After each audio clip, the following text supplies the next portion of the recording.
Shalom Uvracha. Un homme était dans le désert, la nuit tombée, et il a fait tomber quelques pièces d'argent.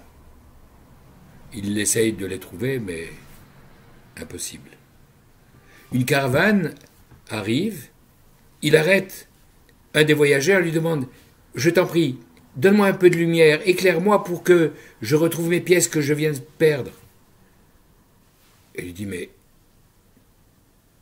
qu'est-ce que tu as perdu ?»« J'ai perdu quelques petites pièces, quelques shekalim. »« Quoi ? Et tu voudrais que pour une somme aussi ridicule, je m'arrête et je me mette en danger alors que le reste de la caravane continue son chemin ? » Il n'en est pas question. La caravane continue son chemin, notre homme est là tout seul, et il a une idée. Il sort de sa poche une pièce d'or, la jette dans le sable, et lorsque la caravane suivante arrive, il leur dit « Aidez-moi, je vous en prie, j'ai perdu une pièce d'argent. »« Qu'est-ce que tu as perdu ?»« J'ai perdu une pièce d'or. »« Une pièce d'or ?»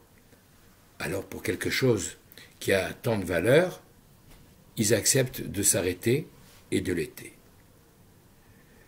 Cette histoire, c'est le Midrash Tanchuma qui la rapporte, et je l'ai entendu cette semaine du Rav Shneor Ashkenazi, qui l'a raconté à l'occasion de l'Aïloula du Rabbi de Lubavitch le 3 Tammuz, et qui va donner les explications que je vais essayer de partager avec vous.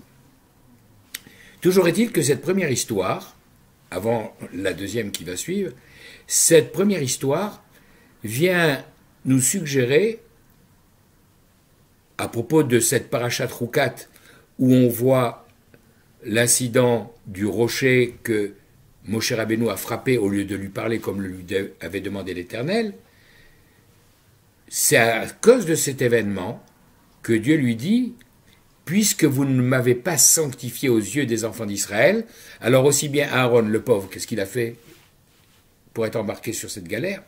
Et toi, Moshe Rabbeinu, vous ne rentrerez pas en Israël, vous mourrez dans le désert. » Ce premier midrash vient nous suggérer que Akadosh Baruch Hu a jeté cette pièce d'or dans le désert, comprenez, a trouvé un prétexte en quelque sorte pour que Moshe Rabbeinu reste dans le désert, mais nous expliquerons plus complètement dans un instant, après avoir raconté cette deuxième histoire. Cette histoire, elle est rapportée pratiquement dans les dernières pages du Talmud, presque à la fin de la Gemara Nida, à la page 69b, où, au nom des habitants d'Alexandrie, sont rapportées 12 questions qu'ils ont formulées aux sages. Et l'une de ces questions est en relation avec la paracha, Roukat, et l'eau lustrale. Cette eau dont on aspergeait les personnes qui étaient dans un état d'impureté lié au contact avec la mort. Et donc, les sages, les habitants d'Alexandrie ont interrogé Rabbi Yehoshua ben Hanania. Ils lui ont posé la question suivante. D'ailleurs, par parenthèse, ces 12 questions semblaient a priori un petit peu farfelues, incongrues, bien que, vous vous en doutez bien, si elles ont été rapportées dans le Talmud, que l'on continue à étudier plus de 15 siècles après, c'est parce qu'elles ont un sens profond qu'il faut essayer de trouver. Donc ces hommes d'Alexandrie ont demandé à Rabbi Yehoshua ben Hanania, lorsque les hommes et les femmes vont se relever au moment de la résurrection des morts, est-ce qu'il faudra leur asperger l'eau lustrale pour les débarrasser de l'impureté de la mort? À cette question, Rabbi Yehoshua ben Hanania a répondu de la manière suivante. Lorsqu'ils seront là, on verra bien, on leur demandera, on vérifiera. Et la Gemara propose une deuxième question, on dira, on demandera à Moshe Rabbeinu qui se retrouvera avec eux.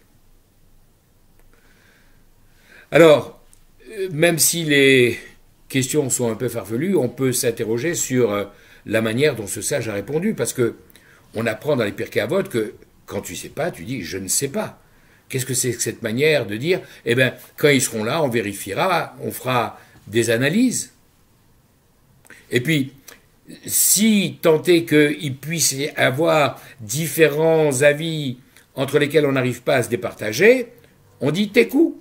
C'est-à-dire que lorsque Eliaou, un avis, viendra, on lui posera la question et lui nous répondra. Mais qu'est-ce que vient faire Moshe Rabbeinu au milieu de cette interrogation? Et en fait, ces deux histoires et leur explication et leur compréhension, ces deux histoires sont reliées et c'est justement cet enseignement du rabbi que le Rav Shneor Ashkenazi, qui est le Rav de Rishon LeZion, a rapporté, que j'ai trouvé intéressant de partager avec vous. En réalité, le sort de Moshe Rabbeinu était scellé depuis longtemps. Déjà, il y avait eu une première annonce à la fin de la Parashat Shemot, quand, avant le début des plaies même, le pharaon, après la première entrevue, avait supprimé la paille, ce qui durcissait le labeur des enfants d'Israël. Moshe Rabbeinu s'était plaint à Kadosh Baruch Hu en lui disant « La marée otala amazé, pourquoi tu m'as envoyé? Pourquoi tu as endurci les conditions de travail de mes frères juifs ?» Et Dieu lui avait répondu dans les tout derniers versets de cette première paracha Shemot de ce deuxième livre de la Torah, « Ata tiré, maintenant tu vas voir ce que je vais lui faire à Pharaon. » Et les sages de nous dire, « Ata, maintenant tu vas voir, mais tu ne verras pas plus tard ce que je ferai aux 31 rois que le peuple juif combattra en rentrant en Israël. » Déjà une première annonce. Mais en réalité, le sort de Moshe Rabbeinu a été fixé, déterminé, au moment de la faute des explorateurs. Mais qu'est-ce qu'il a fait? Bon, chez l'Achlera, c'est bien lui qui a accepté la proposition des explorateurs de faire cette mission, mais quand même, de là à le punir, ne pas laisser rentrer en Israël, la réponse n'est pas celle-là. Ce n'est pas une punition pour Moshe Rabbeinu. De la même manière que quand les enfants d'Israël avaient fait la faute du veau d'or et que Hachem avait dit « L'Echred, va, descends, remets-toi au niveau du peuple. Si le peuple est descendu de niveau, tu dois toi aussi redescendre de niveau. Tu ne peux pas rester en haut et eux être en bas. Redescends. » Et bien de la même manière, cette génération du désert qui est maintenant condamnée à cause de la faute des explorateurs à mourir dans le désert, à errer 40 ans jusqu'à ce que celui qui avait plus de 20 ans arrive à l'âge de 60 ans et s'éteigne, lorsque Hachem a pris cette décision, il a dit si le corps reste ici, si cette partie du peuple, ces gens qui ont étudié pendant pratiquement 1 an au pied du mont Sinaï la Torah et ensuite pendant 40 ans restent dans le désert, leur tête, comprenez, Moshe Rabbeinu ne peut pas rentrer. Il doit rester là. Parce que le jour où il y aura la résurrection des morts, quand on va dire, mais puisque tout le monde se relève, le premier qui doit se relever à leur tête, c'est Moshe Rabbeinu. Où est-ce qu'il est? Au Harazetim, sur le mont des Oliviers, là où il y a les emplacements les plus recherchés, ou bien à Ramenuchot, à l'entrée de Jérusalem, à Givat Shaoul. Et non, on dira, non, Moshe Rabbeinu, il est là-bas, dans le désert. Dans le désert? Oui, il est resté dans le désert.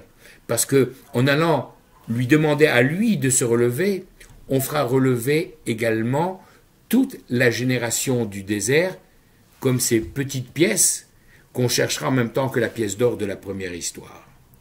Donc voilà ces deux histoires qui viennent nous montrer quelle est la valeur et le rôle d'un chef qui doit servir le peuple et pas utiliser le peuple à son service. Je crois que dans cette période un peu troublée sur le plan politique, c'est une leçon que beaucoup devraient méditer. Toujours est-il, cela nous montre la grandeur de Moshe Rabbeinu et la grandeur d'un certain nombre de maîtres qui ont suivi son exemple et qui ont fait que, ensuite, même si Akadosh Baruch Hu a choisi d'organiser les circonstances, par exemple pour Moshe Rabbeinu, pour trouver le prétexte du rocher, pour lui dire tu vas rester ici avec ton frère Aaron dans le désert, en réalité c'est parce que j'ai besoin de toi pour faire entrer le moment venu toute cette génération sur la terre d'Israël. Alors espérons que Mashiach Tzidkenu puisse venir rapidement et que l'on voit cette résurrection des morts, et comme nous l'annoncent les commentateurs sur la Torah, Az Yashir Moshe, dans ce cantique de la mer que nous chantons chaque matin, Az Yashir Moshe, la formule est au futur, alors Moshe chantera à ce moment-là, au moment où il reviendra avec tous les enfants d'Israël. Bracha ve'atzlacha, Shabbat Shalom ve'chol Tov.